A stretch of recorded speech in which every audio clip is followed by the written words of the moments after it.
only humans have any ability to experience emotion, whether it's fear or bonding. Only humans have the ability to feel anything like pain. And so he would take his dog with him on the lecture circuit, and he did this in Utrecht, Netherlands, and he would be talking and the dog would be laying in front of the podium, and then at one point he'd go around the podium and kick the dog really quite vigorously so that the dog would yelp, and then to respond to some of the somewhat horrified gasps from the audience, he would say, well, I know that looks like the dog feels it, but it's an automatic response, like a clock mechanism, and the dog actually doesn't feel anything. That's just an automatic response. So that is a bizarre and brutal example of what can happen if you take this useful subject object way of seeing the world, useful for science and useful for solving problems,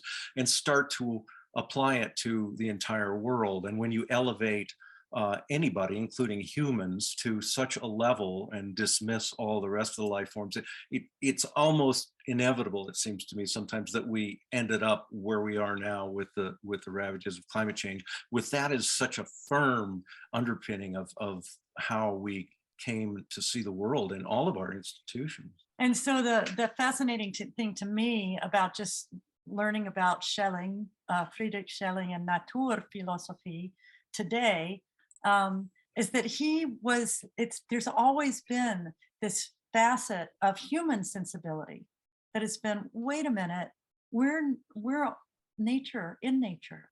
So it's not, and nothing that Gary and I are speaking about in full ecology is really new.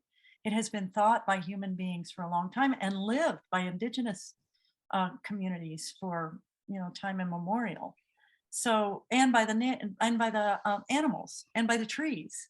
So most beings are pretty intelligent on this bit. We keep sliding off into this mistake that is, we're separate from, we are vulnerable to, we have to defend ourselves against, we have to dominate. And we even have a Bible that tells us to do that.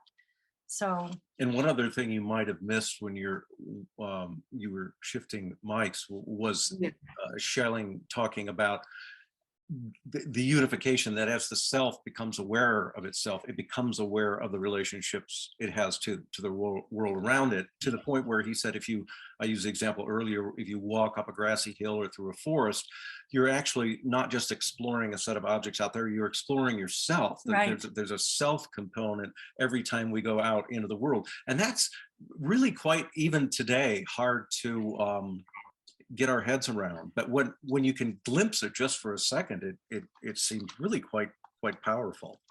Mm-hmm. Wow, thank you.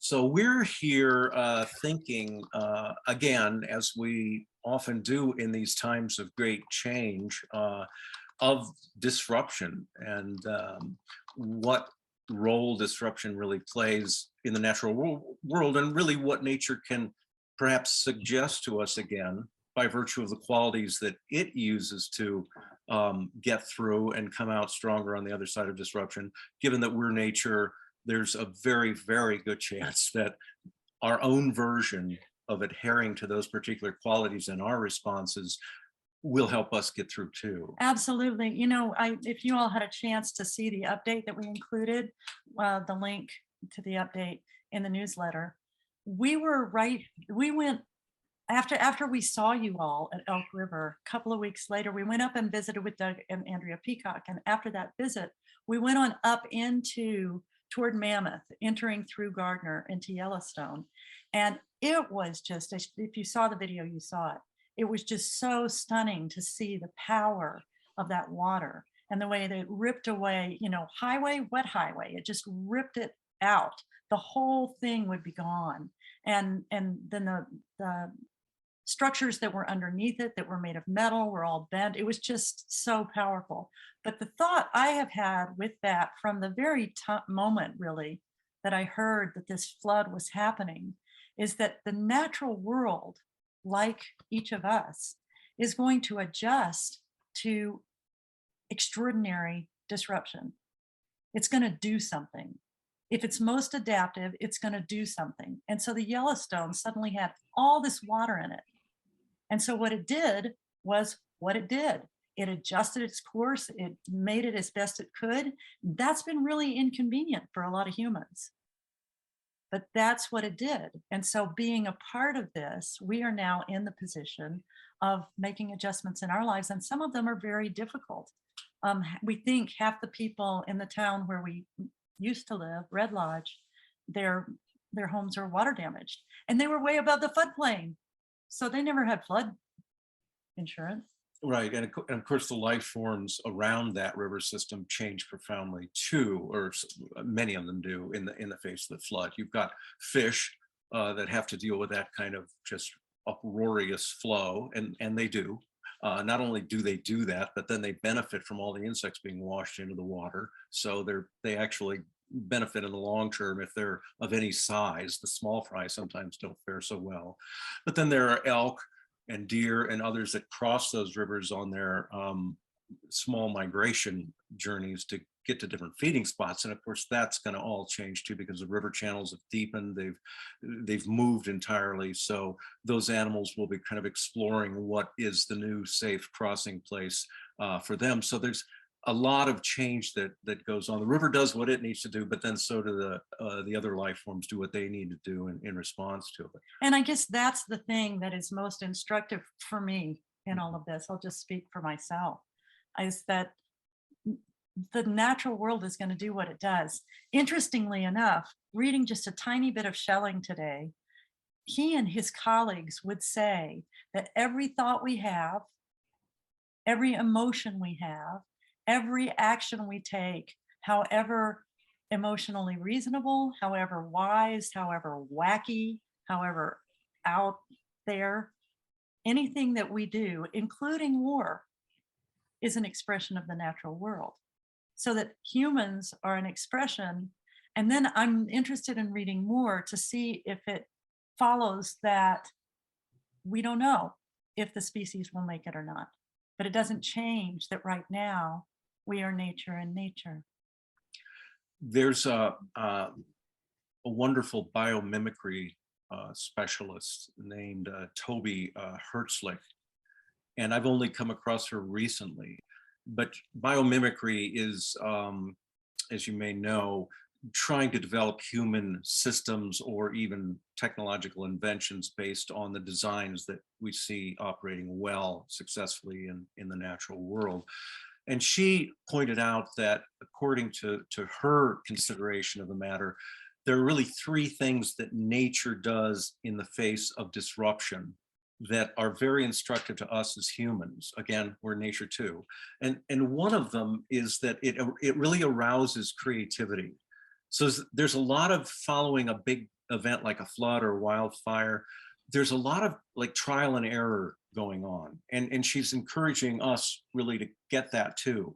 We need to go out there and see what works, see what fails. Don't put our attention to that which fails, put our attention to that which is working. So that the creative impulse is really, really essential in the wake of disruption. The other thing she says is communication gets amplified. This is how an ecosystem of plants in the face of climate change won't just one by one migrate up to higher elevations where there's more moisture as they lose that moisture at the lower elevations, assuming the soil types and whatnot allow them that vertical migration, but they migrate as a whole. There's a communication system that we don't really yet even begin to understand that allows that system to move as a community. The trees. Up to higher ground, trees, grasses, shrubs, yeah, the whole Even if they're system. different species. Right. So they communicate and move. Because they've got these relationships established with one another across species that allow them to succeed. And so they're trying to take that up with them. And then the last thing that Toby said was to shorten your feedback loops. So that life is really around the world, all life forms, it's a kind of a call and response. You know, you have an opportunity to really make more efficient what is out there working and what isn't. It's a quick signal response adaptation in nature that allows the plants to decide to do something different and move en masse up the hill. And so too, she's suggesting in human society too, that it's about learning to pivot is how she puts it. Mhm. We really are in such a disruptive time. We have to learn how to pivot. And so if we can shorten our feedback Mhm. loops, that can really be essential to us. Okay, this didn't work. Get with the program. Let's build on what we know. Let's build on what's working and move forward from there. And we do have that wired into us to be able to do it. Yeah, it's a real precision. It's a real precise wiring, because another aspect I would suggest from thinking from the social sciences, and in particular psychology, is that when we hear things like this, we tend to want to encapsulate them in rules to live by, dot points that we can rely on. We can pull it out of our pocket and we can say, oh yeah, I'm supposed to do this and this and this. And that's not, I don't think, what she's pointing to or what Schelling is pointing Right. to. It's this constant adaptation that sometimes involves lingering a little bit to make sure that the thing you're doing currently really isn't working. Because I could see Americans in particular Yeah. jumping to, oh, well, this isn't working, let's do something Yeah, else, that's true. and ending up being very inefficient because in the name of short feedback loops. Yeah, and you are good at always bringing us back to the suggestion, even if it's just for a minute or two a day, to stop. Just stop. We really do need to quiet down and see if we're even asking the right questions. The success of nature isn't predicated on a lot of wrong responses or responding to things that don't exist. And that's our challenge as humans, to really stop and make sure what we're responding to is in fact key to what we're trying to achieve. Yeah, these frontal lobes can mess with us. Yeah. They Wow. really can mess us up. And the limbic system, when the frontal lobe gets hold of the limbic system and starts telling stories, oh, it just gets so messy. But the stop thing really is stopping altogether. So the other thing that I was thinking as you were talking of these three things that what Toby Herzlich writes about, is Hansley? that HERTZ, HERZ oh, and then HERZ, HERZLICH. and her first name is Toby. And I've just come across her recently, so would love to know what you think. Yeah. She's writing about biomimicry for social innovation. So she's Ooh. pulling together the biomimicry stuff and the social science stuff herself. But so as you were talking about this, especially the shorten the feedback loops thing, part of what keeps our feedback loops unreliable is lack of self-confidence. It's lack of a sense of trust in our own nature. Mm, And that doesn't really come from trusting our nature doesn't come from thinking. And we haven't figured out how exactly. We know that stopping makes a difference, just stopping altogether and having no answer and having no question, just stopping. And then from there, the what next just shows up. yeah, I think we've gotten divorced from the instincts, is what you're. Well, what I'm suggesting, I think, is that, as you describe the trees, Mm, it's not like they have to form a committee, yeah, true. That's true. and they don't have to. The feedback loops are just, I would say it is shortened in part, but it's also have them just the right length, Mhm. because sometimes you do need them to be, oops, this is not working, let's try another thing, that quick. But other times the lingering is really important, Yeah. because your answer is really right there. It just takes a long time for a grove of trees to move up a hill, for example. Well, yeah, and even with their mycorrhizal networks that are underground, Yeah. keeping them connected, if one tree needs a certain kind of nutrient, if the mycorrhizal network tries to fulfill that and can't, then it'll create a new network in a place that allows that transfer to be more efficient. So there, again, it's that kind of arouse creativity. It's let's try this, let's try this, let's try this. Mhm. And one thing doesn't work, then it's on to pioneering the next. I mean, but I am compelled, I'm kind of getting stuck on it, but the trees moving uphill, Mhm. that's many generations. Yeah. It takes one whole generation, which is long in tree life often, to move some sprouts up the hill, and then another one to move it up a little farther, because that makes sense given the climatic changes. I love the story of during the pandemic, you may have read about this, but in San Francisco, which of course is usually a very noisy place, it like so many places around the world, really quieted down, especially the first 9 months of the pandemic. And they found that the white-crowned sparrow, the volume of the calls between the sparrows went in half, and they were able to communicate twice as far with each other. So they just settled into that new reality. This is what we have now. This is how much energy we'll put into this communication we need to have. And this is how effective we can be because we don't have, that background noise and chaos that we had. So it's kind of instructive. I think the pandemic will show us to some degree in these places that sort of return to a higher state of nature, what nature needs. I know that on one of the snorkeling beaches in Hawaii, it's super popular. And again, during the pandemic, when nobody was snorkeling for about 8 or 9 months, they noticed fish coming back in places where they hadn't seen them for a long time, and started to understand that, well, there really is much more life that can flourish. So they've decided to close the snorkel park for 2 days a week so that some of those life forms can have a little bit better chance. And that's a great use of what we learned in that period. Mhm. Yeah, so here we are in Bozeman, Montana, and there you are, wherever you are around the world. I think you may win the prize, Terry, maybe for being farthest away from us, for us Yeah. being the most distant from each other. And so we're curious about anything that you would have to say about what do you see about your life now that who are you now? What are you seeing and what are you thinking? And,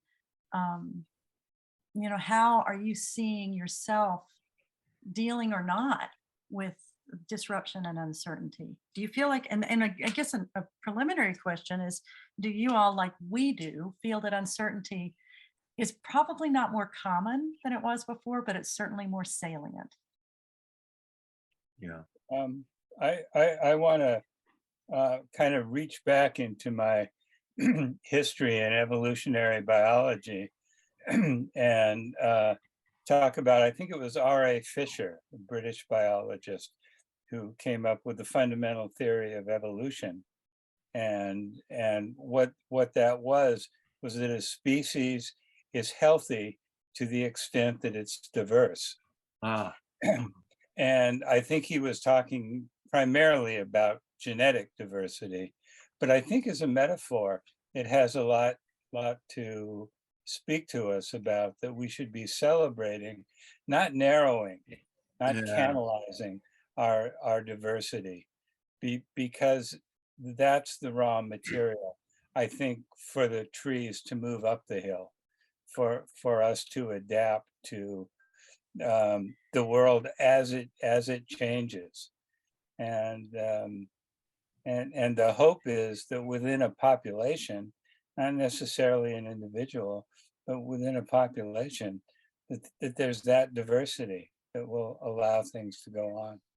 Well, to say the Great. name of the author again? R.A. Fisher. Fisher. Okay. Yeah. Yeah, and there's so much diversity inside our bodies. It's just wacky how diverse. Yeah, It's overwhelming. It's quite stunning how diverse things are in here in these bodies. Well, I'm not convinced that there's only one of me in here. Uh-huh.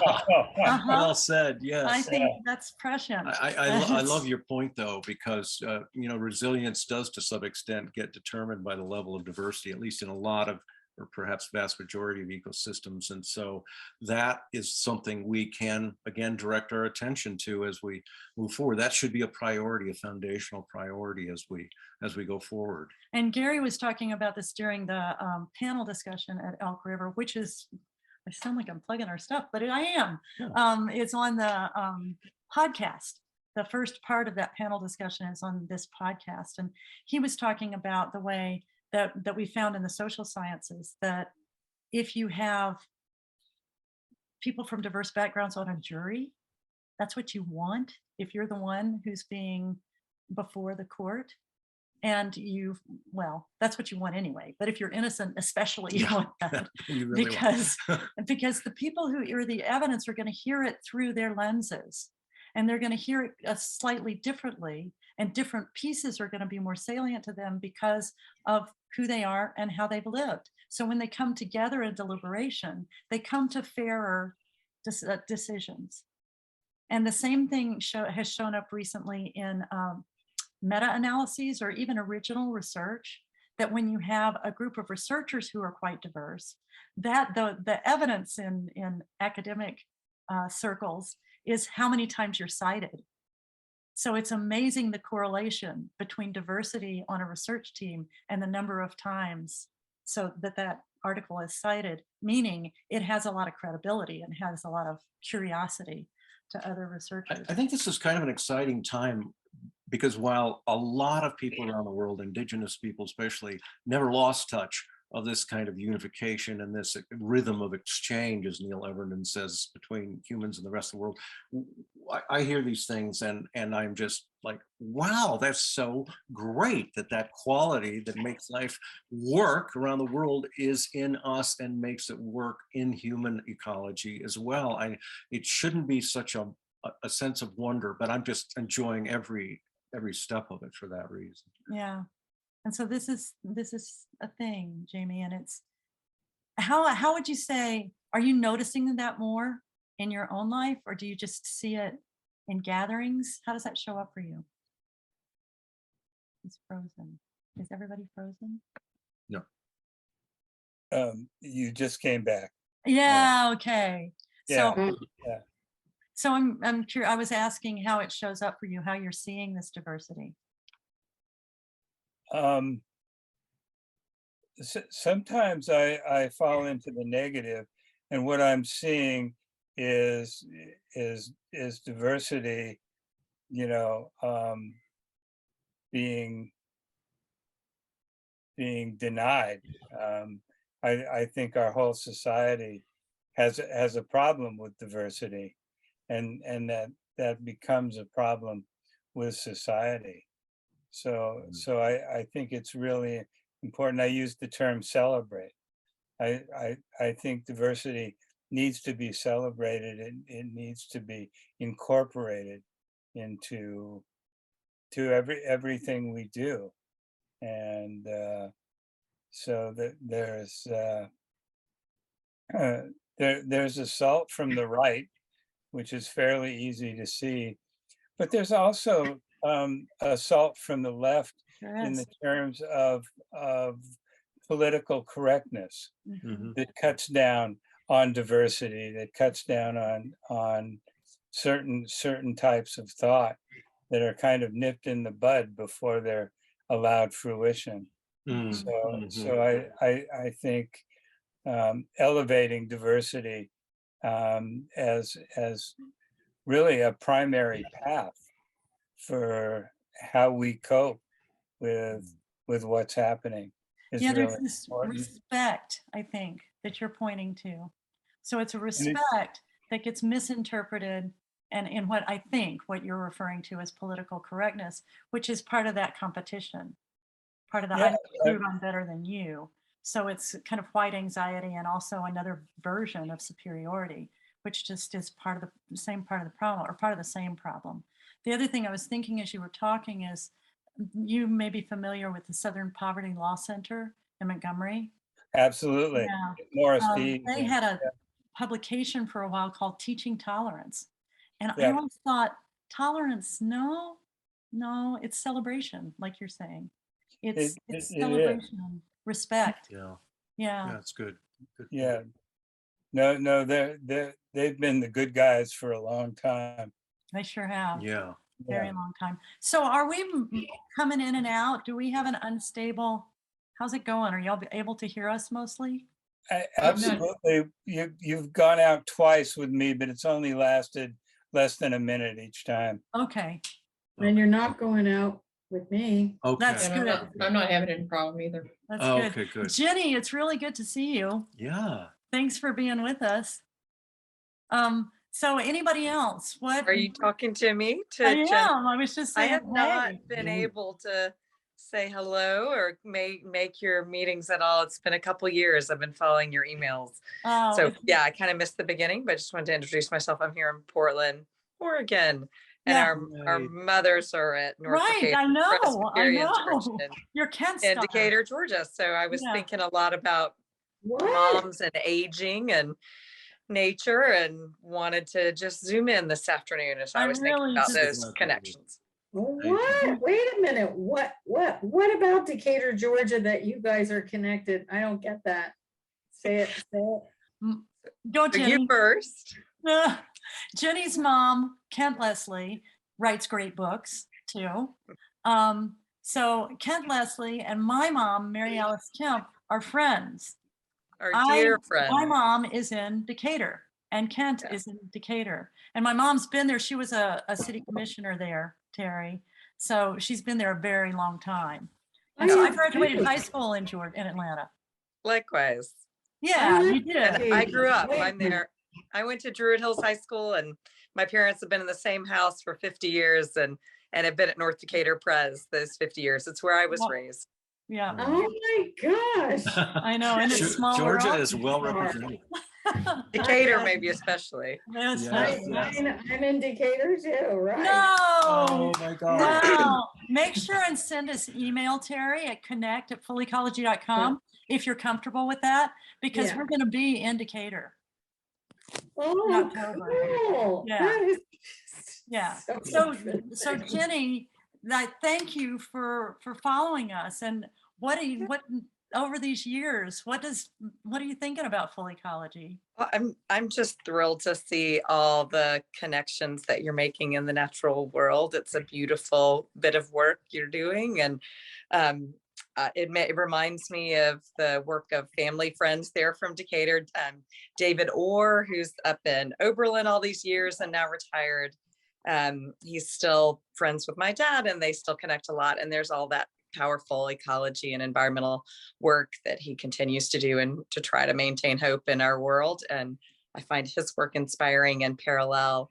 And then recently, Mom and I both just read Braiding Sweetgrass by Oh. that incredible Native American writer in New England. And Mhm. I feel like she and Mom are kindred spirits in terms of her world perspective. So again, also just the way I was raised at North Decatur, to see the connections in the earth and the world and each other, and the connections that my mom brought me up to see. I'm just grateful you're continuing the dialogue these years. How do you feel that in Portland these days in your life? Do you? I mean, Yeah, for Yeah. sure. I'm a member here of the Unitarian Universalist Church, and have been for a while, because that's as close as I could get to North Decatur Presbyterian. In other communities where the UU Church folks, very inclusive and nature oriented as well. So, and then Portland, of course, provides a lot of beautiful outdoor spaces. So we are here in large part because of the health of the external world in Portland, to which we're connected. To your point, we are certainly part of that world. So we get out and hike and wander the coast and enjoy the space that is Oregon. Just so grateful to be on the West Coast, where there's so much room compared to the East. And we've lived in New Zealand some now, and Guatemala, and are global citizens. And my husband and I are very grateful to be in a place that is moderately healthy in terms of its environmental health in Oregon, and grateful in 20 minutes we can be outside of the city, thanks to the urban growth boundaries in Oregon, which were also very progressive back in the 70s. They've yeah. kept our natural environment more healthy. Grateful for all the connections. Yeah. Great. Yeah, I one of the things that Gary and I say, and this isn't going to seem like an appropriate segue, but let's work with it. And that is, as I said earlier, I imagine Schelling and his colleagues were saying this. We really can't say what's going to happen with this species. We do know from evolutionary biology that the reason we are all here on this call right now, and we've got these computers, and we'll get up tomorrow most likely, and there'll be other people, and we'll have grocery stores, and we'll have roadways and everything, is because human beings are essentially cooperative, which you wouldn't know from the headlines, but that is so. Still, we don't know what the tipping point is, if there is one. We don't know if the species is going to be able to make it or not, because of this proclivity for things like war and destruction and even extraction. So the harm that we can bring to the world, the natural world itself. But we do have this question, and it comes up in full ecology pretty directly, but it comes up over and over. How do we want to be with each other, and with ourselves? How do we want to be? And there's something quite radical in that. At least that's my bias. In this whole thing about think globally and act locally, can't get much more local than how I want to be with myself and with the people with whom I have interaction and other beings, the greater than human beings, all of that. Yeah, I know, Sue, you've heard me say this before, but back to shoehorning this into disruption a little Right. bit. One of the two things in my mind that, from what I've read from various ecologists and botanists and so forth, and from conversations with them, that prevents a disruption having long-term negative consequences, is how well the community can preserve the essential aspects of it. So a wildfire comes through, you're going to have pollinators again. You're going to have microorganisms in the soil to release the nutrients to the first plants that come. You have to, well, and you get a big boost because of fire in the nutrient content of the soil. So the things that are necessary to make a healthy life and allow the system to thrive have to be somewhat carried through the disruption.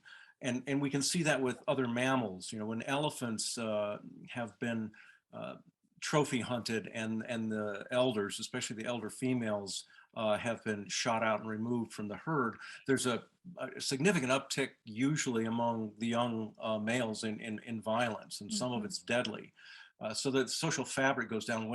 When the wolves of Yellowstone unfortunately venture out of the park and get shot by wolf hunters, especially if it happens to be an alpha or two, then that social structure that's so important to their success often breaks down and the pack disbands. So as we go forward, I think we really need to look at our social ecologies and say, what do we need to carry forward? What about our relationships and with nature that we should carry forward? One other quick PS on that. It's interesting that the very latest cutting edge research is showing that if a system doesn't take those things forward, let's say diversity is diminished and doesn't really make a comeback, if the microorganisms in the substratum of the soil are ruined and don't come back, if the nutrient cycling is disrupted and can't come back, then what seems to happen is a much impoverished ecosystem will take place, consisting of a lot of short-lived, often invasive species, and that will then be entrenched. And so these ecologists are saying, it's not so easy to just go in and fix a severely degraded ecosystem by putting in the pieces and having them flourish again. That's not how it works, because that new impoverished system is rather Is locked in self-replicating? and self-replicating. So their conclusion, no surprise, is the best thing we can do is focus on not disrupting that system to that degree in the first place. Let's put our attention to what is causing that kind of massive degradation and stop it ahead of time. If we want that system to have long-term effects, we're not just going to be able to go in there with technology and with science and bring it back, because it may not come back. Well, I do have a question for you then about, it seems that even at that degraded level, over lots and lots of time, there could be the expression of viable new, lots and lots of time.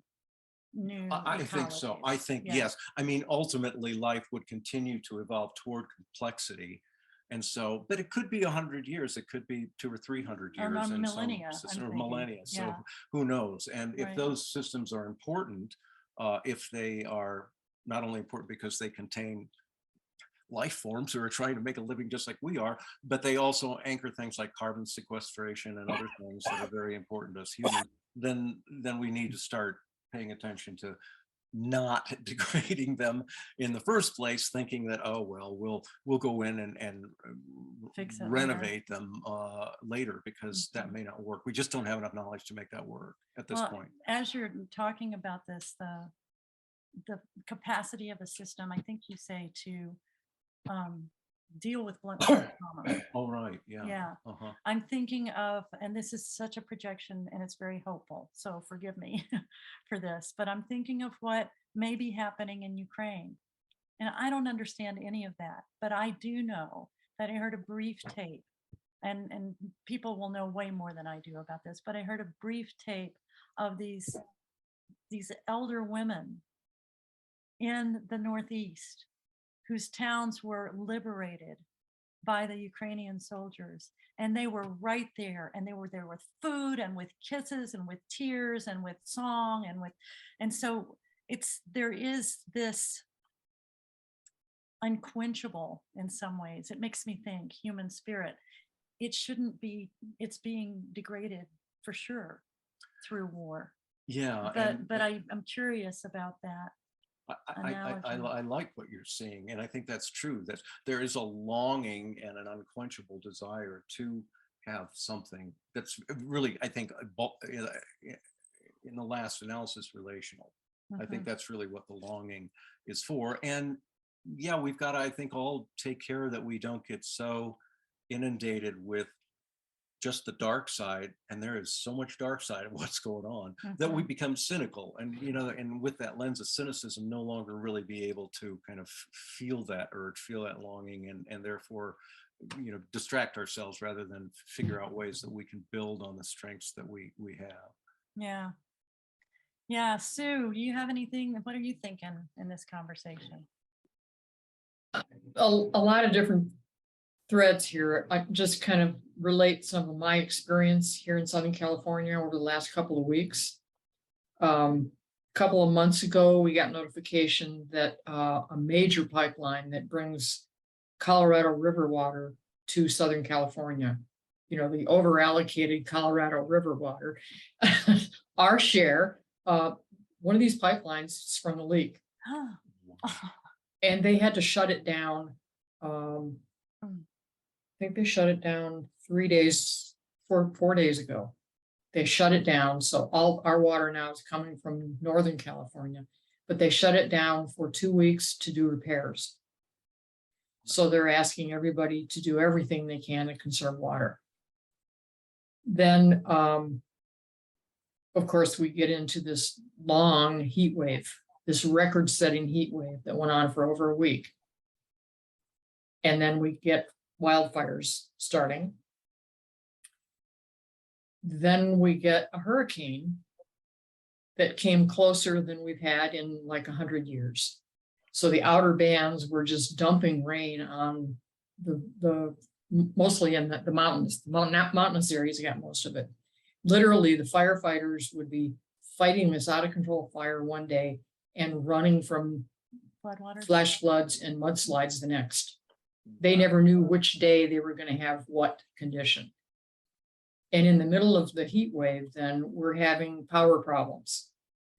So the whole state for 6 days, I think, every day we went on these flex alerts where we were told to not use major appliances, don't charge your electric cars between 4 and 9 at night when the solar power supply is gone and that source is offline and the power usage goes up because people are coming home from work and turning on appliances and cranking up the air conditioning. So they're asking everybody to, conserve power. Well, one night last week, we reached a point where the power grid was at an emergency state. And the California, Cal ISO, the power grid people, they sent out a text message to 29 million people in California and said we needed to do something right now or there were going to be rolling blackouts. In 5 minutes, so many people responded that we dropped out of that emergency. 5 minutes. And it was just people, individual people, just they shut off some lights. They turned off a computer. I mean, it was not big stuff, but so many people responded that the emergency was over. 5 minutes. That's incredible. What a story. That is So it can be done. Yeah. You know, if people, if the problem is right there and it's yours, then you Mhm. can respond. Yeah. That's a short feedback loop, isn't it? Yeah, That's an that's right. example. Yes, Yeah. yeah, It is. yeah, Definitely, Yeah. definitely. Oh, thanks Huh. for sharing that. That's yeah. just, So it's like, wow, this is a new reality. It's like, you know, we were hoping for rain, but then people got too much from the hurricane Mhm. and the floods. And I mean, that the firefighters are 110 degrees with all that gear, fighting fires, and then running from mudslides. Mhm. And Mhm. I don't know how they do it. No, Wow. and we don't know what, next year or additional years will bring.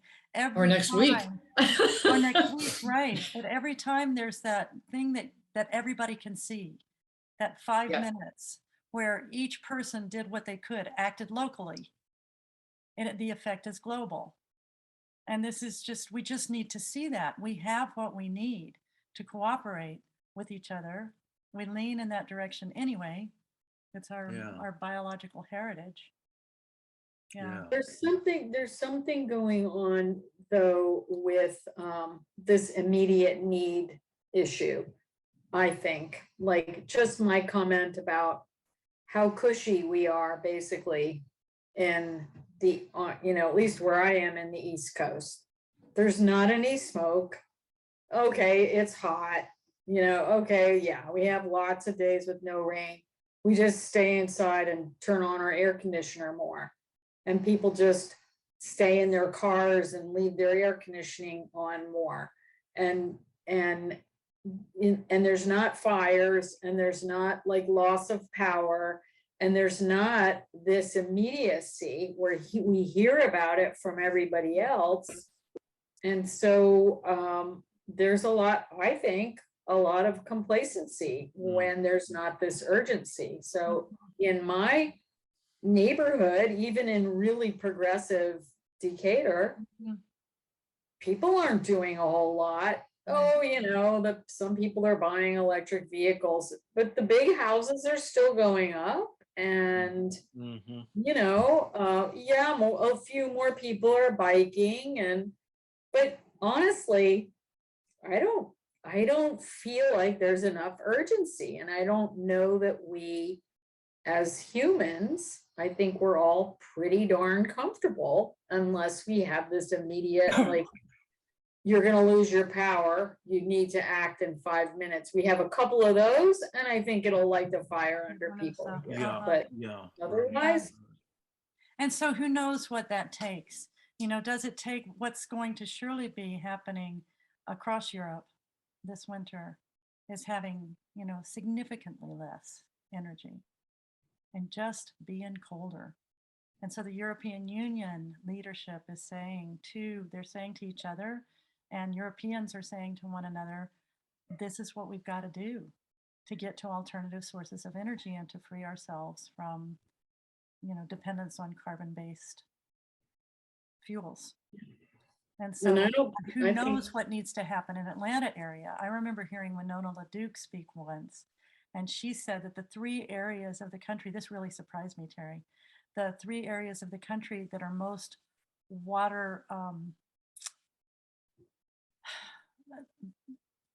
they're the most damaging to the ecosystem, but she was talking specific to their ecosystems. She was talking specifically about water, were Las Vegas, no surprise, Phoenix, and Atlanta, which really surprised me because because now it what we're uses, seeing is all this stuff happening with the Colorado River and all the places that have come to depend on that. That I think it's intriguing to consider what it is that makes it so we want to move. And maybe it's, yeah.